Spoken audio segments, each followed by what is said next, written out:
بسم اللہ الرحمن الرحیم۔ السلام علیکم۔ بد چلنی کے بعد نیک بیوی کا مطالبہ۔ سوال: میں نے ایک دوشیزہ کو لالچ دیا کہ میں اس سے شادی کروں گا، پھر اس کے ساتھ خلاف اخلاق تعلقات قائم کیے۔ میں نہایت دیانتداری سے اس سے شادی کرنا چاہتا تھا، لیکن بعد میں معلوم ہوا کہ اس لڑکی کے خاندان کی عام عورتیں زانیہ اور بدکار ہیں، یہاں تک کہ اس کی ماں بھی۔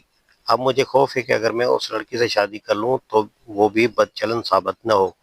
ترجمان قرآن کے ذریعے سے مطلع کیجیے کہ مجھے کیا کرنا چاہیے۔ جواب: یہ ایک گمنام خط ہے جو ہمیں حال ہی میں موصول ہوا ہے۔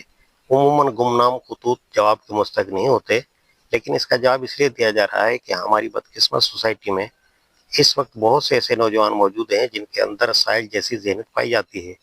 خود بدکار ہیں مگر شادی کے لیے کوئی ایسی لڑکی چاہتے ہیں جو عفیفہ ہو۔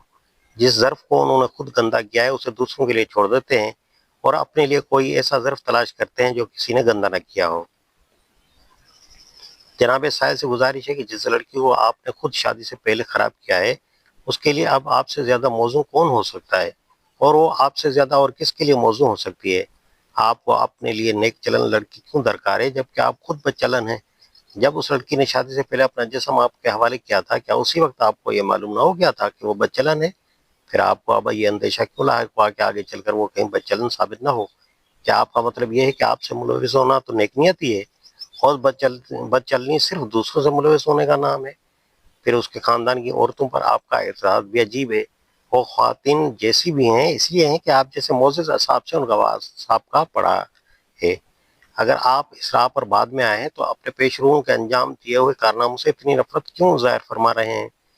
برا نہ مانیے، آپ دانستہ یا نہ دانستہ ٹھیک اس خاندان میں پہنچ گئے ہیں جس کے لیے آپ موضوع تر ہیں اور جو آپ کے لیے موضوع تر ہے۔ کسی دوسرے پاکیزہ خاندان کو خراب کرنے کے بجائے بہتر یہی ہے کہ آپ اسی خاندان میں ٹھہر جائیں جس کو آپ جیسے لوگ پہلے ہی خراب کر چکے ہیں، اور جسے خراب کرنے میں آپ کا بھی حصہ شامل ہے۔ آخر میں محترم سائل کو قرآن کی 2 آیتیں بھی سن لینی چاہیے۔ پہلی آیت یہ ہے: زانی مرد نکاح نہیں کرتا مگر کسی زانیہ یا مشرکہ عورت سے، اور زانیہ عورت سے نکاح نہیں کرتا مگر کوئی زانی یا مشرک مرد، اور ایسا کرنا مومن پر حرام ہے۔ النور۔ اس آیت میں نکاح نہیں کرتا سے مراد یہ ہے کہ زانی مرد اس لائق نہیں کہ اس کا نکاح زانیہ مشرکہ کے سوا کسی اور سے ہو، اور زانیہ عورت کے لیے اگر کوئی شخص موزوں ہے تو زانی یا مشرک مرد، نہ کہ کوئی مومن صالح۔ دوسری آیت یہ ہے: بدکار عورتیں بدکار مردوں کے لیے ہیں اور بدکار مرد بدکار عورتوں کے لیے، اور پاکیزہ عورتیں پاکیزہ مردوں کے لیے ہیں اور پاکیزہ مرد پاکیزہ عورتوں کے لیے۔ النور۔